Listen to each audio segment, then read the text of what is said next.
Assalamualaikum warahmatullahi wabarakatuh.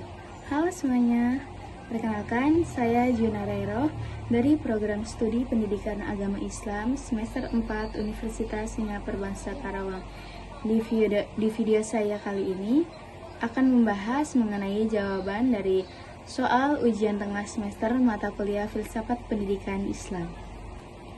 Jadi, filsafat pendidikan Islam itu bisa dipahami sebagai cara berpikir secara mendalam tentang pendidikan yang berlandaskan dengan ajaran Islam, baik itu dari Al-Quran, hadis, maupun pendapat para ulama.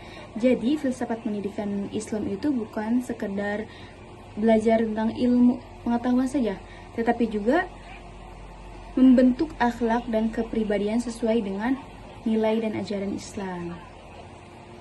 Nah, pengaruhnya dalam praktik pendidikan di madrasah dan di pesantren tentunya sangat besar. Misalnya di pesantren, santri itu tidak hanya belajar tentang ilmu agama saja, tapi juga dibiasakan hidup disiplin, mandiri, dan juga berakhlak. Lalu yang kedua di madrasah. Nah, pembelajaran juga sering dikaitkan dengan nilai-nilai keislaman, seperti kejujuran dan juga tanggung jawab. Nah, contoh konkretnya, misalnya saat belajar, guru itu tidak hanya menjelaskan materi saja, tapi juga mengaitkan dengan nilai moral yang ada, seperti pentingnya jujur saat ujian.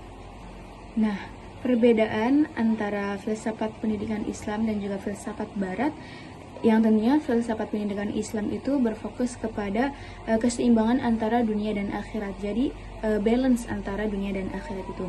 Sedangkan filsafat Barat itu lebih cenderung pada fokus pada rasionalitas dan kebutuhan dunia.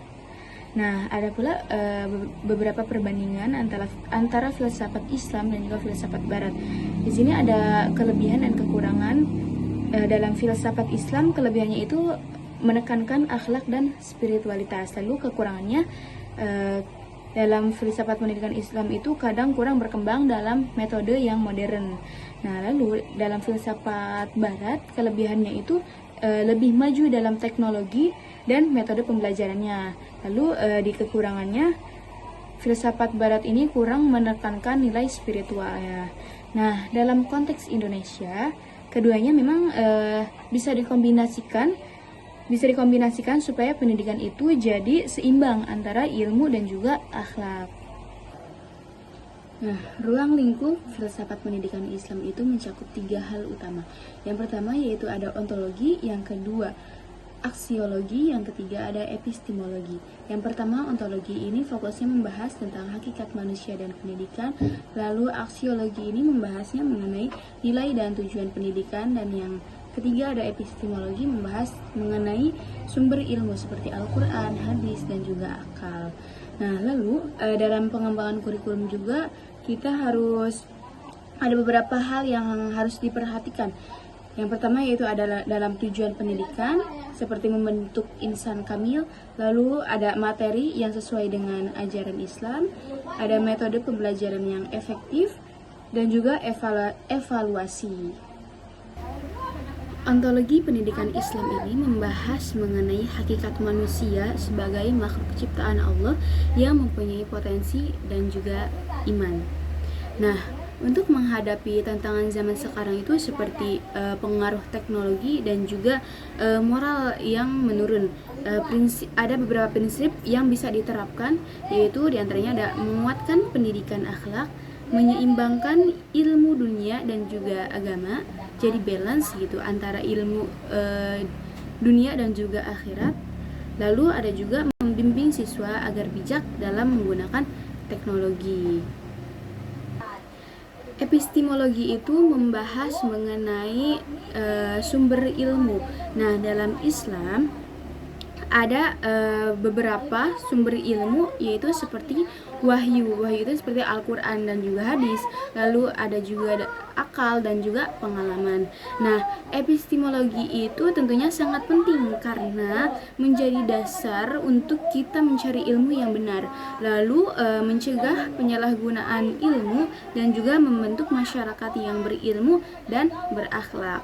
Nah, jadi kalau epistemologinya kuat gitu, masyarakat juga akan lebih baik karena ilmunya itu digunakan dengan kebaikan untuk kebaikan seperti itu. Nah, aksiologi itu berkaitan dengan nilai dan tujuan pendidikan. Nah, saat ini pendidikan yang efektif untuk meningkatkan kualitas pendidikan Islam diantaranya yaitu ada integritas ilmu agama dan umum, lalu pembelajaran berbasis karakter dan juga keteladanan guru. Nah, kenapa efektif?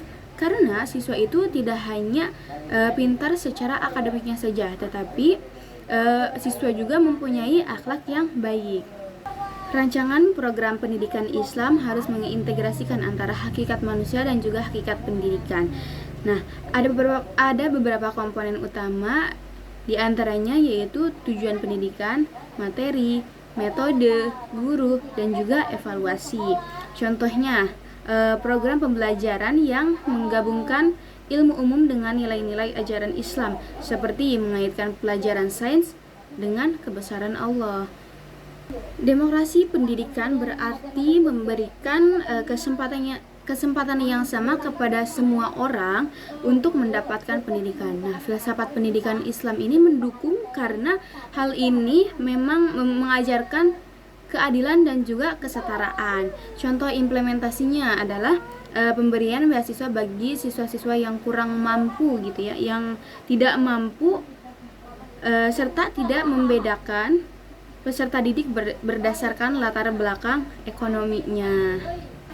Nah, demikian beberapa jawaban dari soal ujian tengah semester mata kuliah filsafat pendidikan Islam. Semoga apa yang saya sampaikan, apa yang saya jawab dari soal-soal UTS itu dapat dipahami dan dimengerti.